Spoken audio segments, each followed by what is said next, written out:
The rules of money just changed, and nobody told you. Subscribe, hit the bell, don't miss it. Somewhere in the last 12 months, the advice you grew up hearing quietly stopped being true. Not save more, not try harder. The actual rules underneath the game shifted. Tax law changed. Student loans changed. Even credit scores are calculated differently now. And 3 days ago, one of the biggest rules changed again. Here's the truth nobody says out loud. You probably did everything right. School, work, side hustle, budgeting apps. Yet the finish line keeps moving. 8 in 10 Gen Z and Millennials are stuck in survival spending. 3/4 lean on buy now, pay later for basics. 7 in 10 feel wealth is out of reach. Half of Gen Z and 4 in 10 Millennials say owning a home isn't even possible. It's not that you're bad with money, it's that the system quietly rewrote the rules. Taxes, student loans, credit scores, even Social Security. Some changes actually work in your favor now. Almost nobody's using them because almost nobody knows they exist. Rule 1. Saving 10% was never the real problem. This is. Saving 10% of your paycheck was never bad advice. Where that money's been sitting, that's the part nobody explained. Right now, the average US savings account pays about 0.38% APY, according to FDIC data. Basically, nothing. Meanwhile, the top high-yield savings accounts are paying between 2.5% and 5% APY. That's not a small gap. High-yield accounts may earn significantly more interest compared to standard accounts. On $5,000 sitting in savings, that's the difference between earning about $20 a year and earning $200. Same habit, same 10%, completely different result. If your emergency fund has been parked in the same account since your first job, that's homework for this weekend. Rule 2. Buy now, pay later isn't invisible anymore. Rule 2, and this one's sneaky. Buy now, pay later used to be a total blind spot. Split it into 4 payments. No credit check, no consequences on your score. That's genuinely how Klarna, Afterpay, and Affirm worked for years.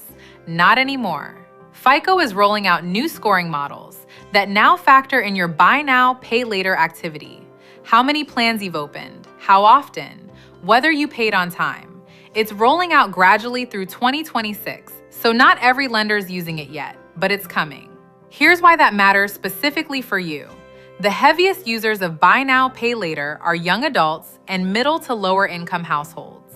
Used carefully, this could actually help you build credit faster than you would otherwise. Stacking multiple pay in 4 plans can hurt your score, much like maxing out a credit card. If this is new to you, tap like. It helps more people see it too. Rule 3. The student loan rules didn't just change, they flipped. If you've got federal student loans, the ground moved this week. As of July 1st, 2026, the SAVE plan ended. In its place is the new Repayment Assistance Plan, or RAP. Here's a trade-off nobody's explaining clearly.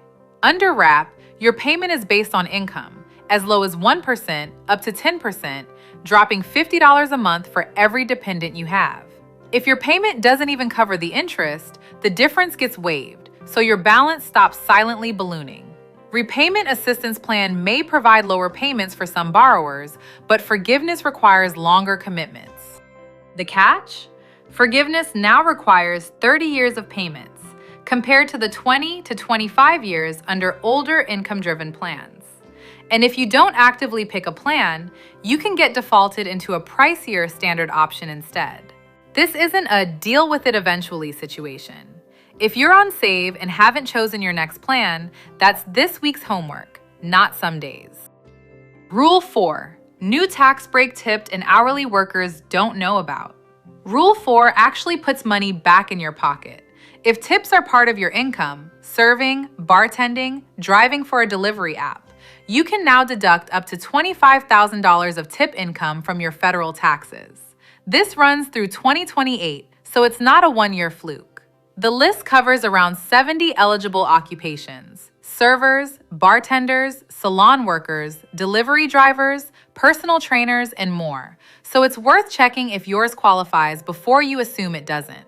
Work overtime instead? Same idea.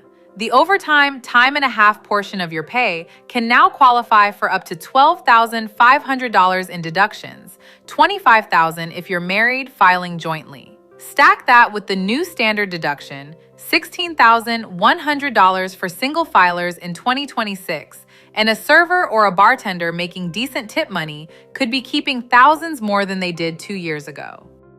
This segment includes an affiliate promotion with Upwork. If you're looking to turn your skills into a flexible income stream, Upwork connects talented freelancers, creators, and professionals with clients worldwide for paid, project-based opportunities.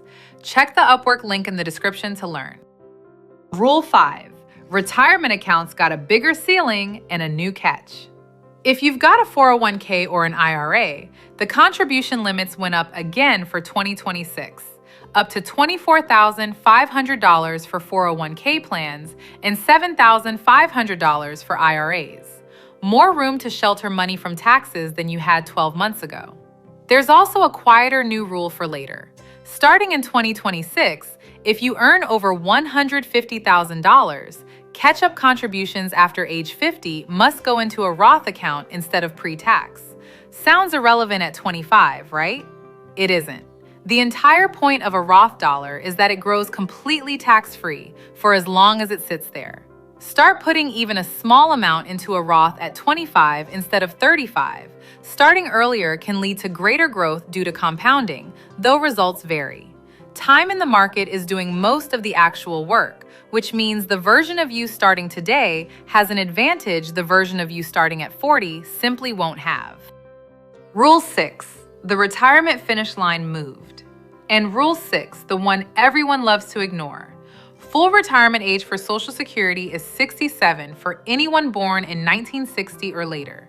A generation ago, that number was 65. The finish line moved, and it's not moving back. On top of that, this year's cost of living increase came in at 2.8%. Helpful, but critics point out it historically trails what healthcare and rent actually cost. This doesn't mean Social Security disappears for you. It means the plan that worked for your grandparents, coast for a few decades, retire at 65, collect the check, just isn't the plan anymore. The people handling this shift best aren't panicking about it. They're the ones starting small and starting early, letting an extra 10 or 15 years of compounding do the actual heavy lifting. Move your emergency fund into a high-yield account, not a 0.4% one. Buy now, pay later now affects your credit score. Use it carefully. Save is gone. Pick your new student loan plan this week. Tips and overtime can now be tax deductible, up to $25,000. 401k and IRA limits rose again. Start now. Let time compound. None of this is about being perfect with money. It's about knowing the rules actually changed so you're not the last one to find out. I'm curious to hear from you. Which of these rules did you not know? Are you switching your student loan plan this year? Drop your thoughts in the comments. I read every single one. Remember, this video is educational only, not financial advice. Subscribe for more personal finance content. Thanks for watching.